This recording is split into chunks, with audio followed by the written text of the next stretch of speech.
Dear friends, welcome back in the class of Solanki Sir BA English according to New Education Policy 2020. Today's topic is The Lament by Anton Chekhov. So let us start with the summary in English. The story tells about a father and his great despair for his dead son. Iona, the father, is a Russian sleigh driver who desperately tried to share his grief with strangers. Iona wanted someone to listen to him, to somehow feel his grief, in order for him to feel better. This reading shows the harshness of human nature. It takes a powerful look at the lack of human involvement and compassion toward one man's grief.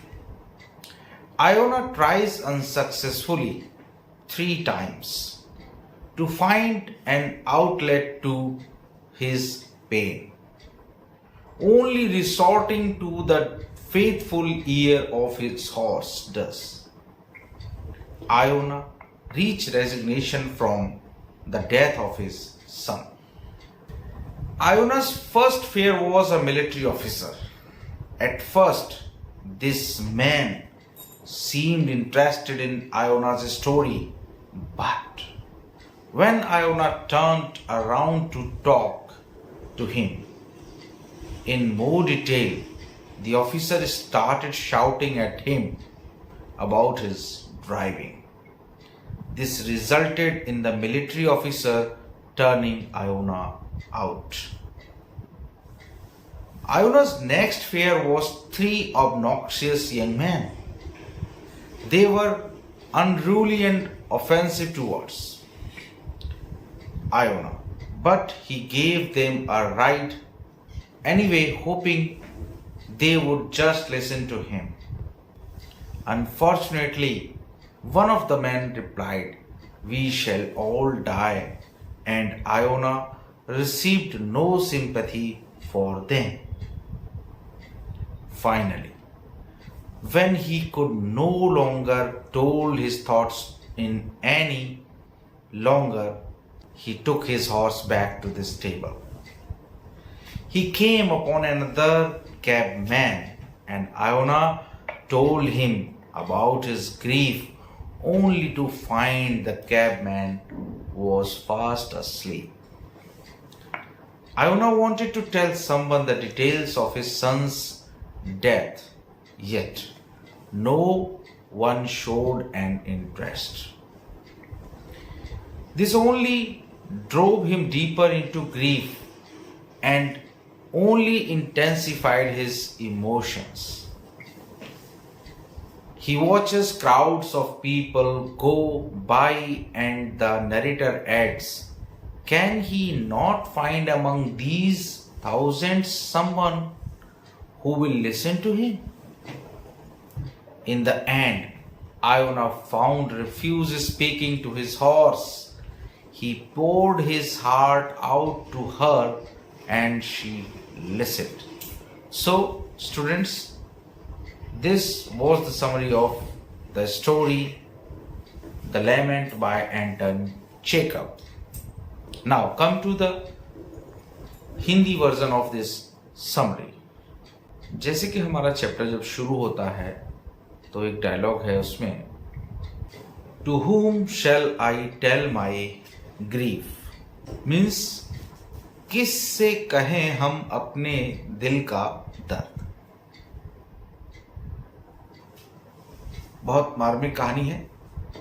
शाम ढल चुकी थी, काली सड़कों ने बर्फ की सफेद चादर ओढ़ ली थी। स्ट्रीट लैंप ने रोशनी देने के अलावा बर्फ की दुशाला ओढ़ ली थी। आयोना पोटापोप एक स्लेज ड्राइवर सफेद पोश बन गया था।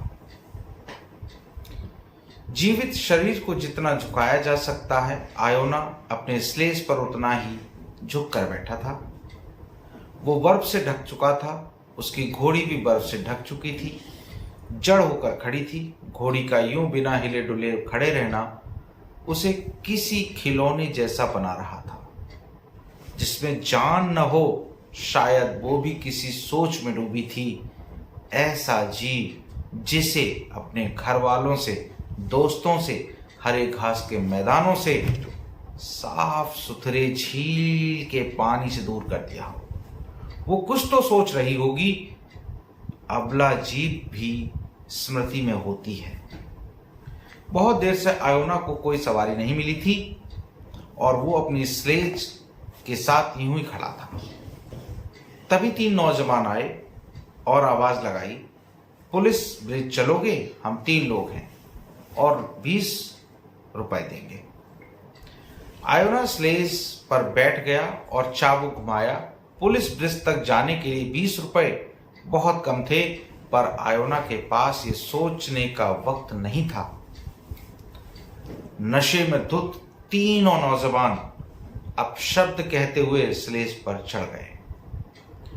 तीनों में इस बात को लेकर झगड़ा हो रहा था कि कौन बैठेगा, कौन खड़ा होकर जाएगा। देर तक झगड़ने के बाद ये तय हुआ कि जो सबसे छोटे कद का है वो खड़ा होकर जाएगा। आयोना की गर्दन के पास खड़े होकर छोटे कद वाले ने कहा, चलो गाड़ी बांध। क्या टोपी है तुम्हारी? कहां से खरीदी? इतनी घटिया टोपी तो पूरे पीटर्सबर्ग में नहीं मिलेगी।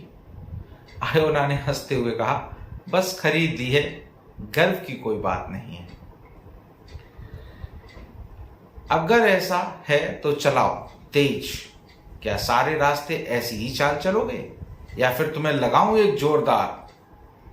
मेरे सिर में दर्द हो रहा है। मुझे वास्को के साथ 4 बोतल नहीं चढ़ानी चाहिए थी, सबसे लंबे कद वाले ने कहा। क्या तू तो नीता से भी ज्यादा झूठ बोलता है? अगले ने उसका प्रतिवाद किया। इनकी बातचीत सुनकर आयोना ने कहा, खुश रहो, मजे करो। अबे चुप, गाड़ी तेज चला बुढ़े, चाबुक मार घोड़ी को, छोटे कद वाले ने धमकाया। आयोना चुपचाप सुनता रहा और आसपास से गुजरते लोगों को स्ट्रीट लैंप की रोशनी में देखता रहा। कुछ देर बाद जब वो तीनों शांत हो गए तब आयोना ने कहा, इस हफ्ते मेरे बेटे की मौत हो गई। छोटे कद वाले ने कहा, सबको एक दिन मर जाना है, तू गाड़ी हाँक बे, कब तक पहुंचाएगा? क्यों न जरा सा उत्साह इसे भी दिया जाए इसकी गर्दन पे। सुना बुढ़े, जल्दी चला वरना चलने लायक नहीं छोड़ूंगा। आयोना ने सुना और अपनी गर्दन पर एक जोरदार मुक्का महसूस किया। हाँ दोस्तों, भगवान तुम्हें आबाद रखे। क्या तुम्हारी शादी हो गई है? लंबे कद वाले ने पूछा। मेरी बाबूजी, अब तो गीली मिट्टी ही मेरी बीबी है। कब्र की गीली मिट्टी। मेरा बेटा मर गया और मैं जिंदा हूं। अजीब बात है, मौत मुझे आनी चाहिए थी, पर वो शायद रास्ता भटक गई और मेरा बेटा चला गया। आयोना अपनी बेटे की मौत की कहानी सुनाने के लिए पीछे मुड़ा और छोटे कद के आदमी ने खुशी से कहा, चलो हम पहुंच गए, ये लो पैसे। आयोना अंधेरे की तरफ कुछ देर देखता रहा। वो फिर से अकेला हो गया था। उसके पास उसकी चुप्पी के अलावा और कुछ नहीं था। कुछ दुख कुछ देर के लिए दिल से दूर चला गया और फिर दोगुनी ताकत से वापस आता है और दिल को छलनी कर देता है। बेटे की अर्थी उठाने से बड़ा कोई दुख नहीं और उसके दुख को बांटने वाला कोई नहीं था। अगर दिल सच में टूटता और दर्द बाहर आ सकता तो आयोना दिल का दर्द पूरे शहर में बाढ़ लाने के लिए काफी था। चलो वापस अस्पताल चला जाए, उसने खुद से कहा। आयोना ने सोचा, जितने पैसे आए हैं उससे तो एक वक्त की रोटी भी नहीं खरीदी जा सकती। हद हो गई यार। अस्तबल के बाहर लेटा हुआ गाड़ी बांध उठा और पानी के घड़े की तरफ हाथ बढ़ाने लगा। पानी पियोगे? आयोना ने पूछा। हाँ, प्यास लगी है। चलो इससे तुम्हारा भला हो, पर मेरा बेटा मर गया। दोस्त, सुना है तुमने इसी हफ्ते मेरी आंखों के सामने आयोना इन शब्दों का असर देखने के लिए कोचवान की तरफ मुड़ा, पर वो मुंह ढककर सो चुका था। बूढ़े आयोना ने गहरी सांस ली। उसके बेटे को मरे हुए 1 हफ्ता हो गए हैं, पर अभी तक कोई उसे ऐसा व्यक्ति नहीं मिला जिससे वो अपने बेटे की बीमारी का दुख बांट सके, उसकी मौत का, उसकी शव यात्रा की बात कर सके। आयोना की बेटी अनीशा गांव में है, तो उसके बारे में भी बात करना चाहता था। आयोना ने सोचा बाहर जाकर घोड़ी को एक बार देख आए, सोने के लिए वक्त ही वक्त है।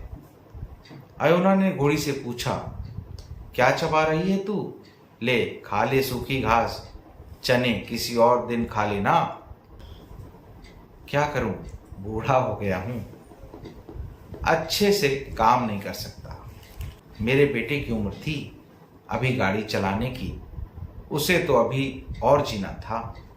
आयोना कुछ देर चुप रहा और फिर अपनी सारी दास्तां, मन की सारी बातें घोड़ी को सहलाते सहलाते कह डाली।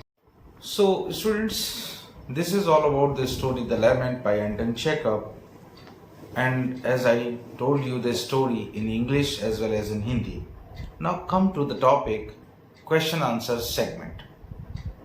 So there are few questions as a long and short which are to be expected in examinations.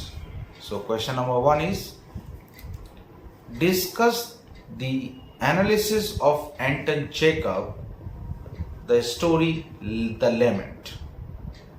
और ये क्वेश्चन इस तरह भी पूछा जा सकता है, critically analyze the story The Lament by Anton Chekhov.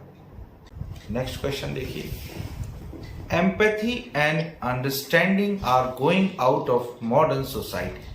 बहुत इंपॉर्टेंट क्वेश्चन है, ध्यान दीजिएगा। empathy and understanding are going out of modern society. The individual experiences intense alienation from the society around him or her. Behind the public face of the people in various occupations is a whole series of personal suffering and joy which they wish to share with others. तो ये question ये है, बहुत ही practical है। आज की जो हमारे सोसाइटी में चल रहा है, we all are going more and more emotionless to our relatives, to our neighbors, to our surroundings as well. Sorry, come to the short questions. Number 1 question is, the story begins with a description of the setting. How does this serve as a fitting prelude to the events described in the story? Question 2. This short story revolves around a single important event. Discuss how the narrative is woven around this central fact. One more short question is, the story begins and ends with Iona and his horse. Comment on the significance of this to the plot of the story. So these are few questions, and students also prepare some multiple choice questions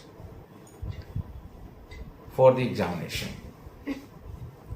And one more thing, don't forget to like, subscribe and share this channel of English Guru, and keep enjoy, keep watching, keep learning with me. We'll meet again in next class.